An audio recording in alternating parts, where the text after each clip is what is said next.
สบายตาแรกทุกคนเมืองใจจะไปหาซื้อน้ำยาล้างจานอยู่ในหาราคาน้อยๆแถวหมู่บ้านเฮา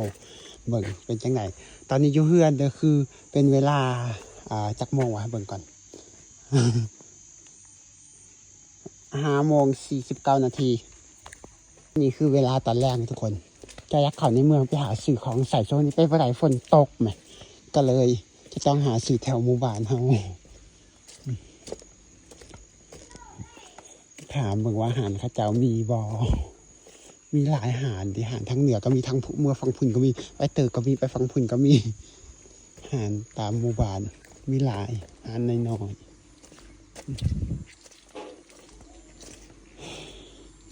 ฝนตกจังสิแล้วไปใส่กะลำบาก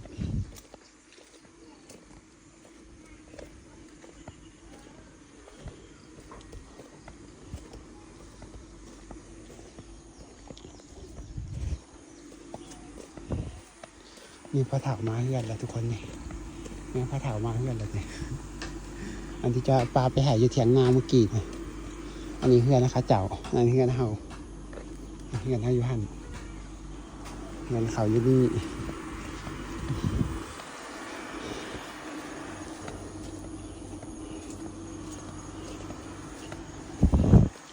คือเขาสิไว้ถ่ายวันในเฮือนเขาเพราะว่าเขาเป็นผู้สาว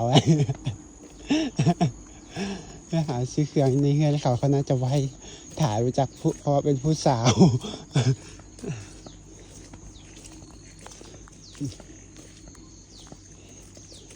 เขาขายเครื่องอยู่ในเฮือนได้อยู่บ้านเฮานะเพราะว่าเป็นอาหารน้อยๆตามหมู่บ้านซื้อนี่แกก็ไปซื้อมาแล้วทุกคนน้ำลายยาล้างจาน2 อันนี่ประมาณ110 บาท มันแพงจากในเมืองอยู่แล้วเพราะว่าเอามาขายมันทางก็ลำบากเนี่ยคือแต่ว่าจะโอนเงินให้เขายังโอนบ่ได้เพราะว่ามันบ่มีสัญญาณ Wi-Fi กับบ่มีสัญญาณบัดมาบัดบ่มาคือจัง Wi-Fi เฮือนจอยคือกันจังซี่แหละจอยจังบ่อยากกลับบ้านบ่มีสัญญาณมี Wi-Fi แต่ Wi-Fi กับบ่มีสัญญาณ Wi-Fi สัญญาณบัดมาบัดบ่มาลำบากแพงอยากบ่มีไฟบ่มีสัญญาณอยู่บ้านก็เลยบ่ค่อยกลับบ้านอยู่นาดีกว่ามีไฟฟ้าแต่บ่มีสัญญาณอยู่นาบ่มีไฟฟ้าแต่มีสัญญาณสวนหนามใส่อยู่นาก็มีอยู่เฮือนก็มีแต่ว่าอยู่เฮือนหนามช่วงนี้ขาดตลอด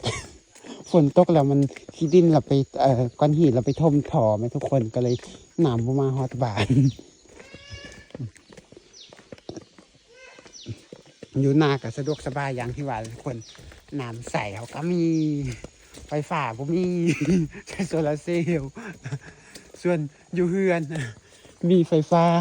แต่บ่มีสัญญาณ ใช้ไวไฟบางเถื่อก็มีบางเถื่อก็บ่มีนี่เขาก็ใช้ไวไฟอยู่ในเฮือนนะเฮือนแถวนี้ผู้ใดก็ใช้ไวไฟนะทุกคนแต่ว่าก็คือว่าแหละไวไฟบางเถื่อสัญญาณก็มาบางเถื่อก็บ่มา ก็คือโดยรวมก็คือทุกอย่างมันเขาจะต้องอยู่วันมีสัญญาณก็คือจะอยู่นามีสัญญาณ แล้วพบกันใหม่คลิปหนาวแล้วบ๊ายบาย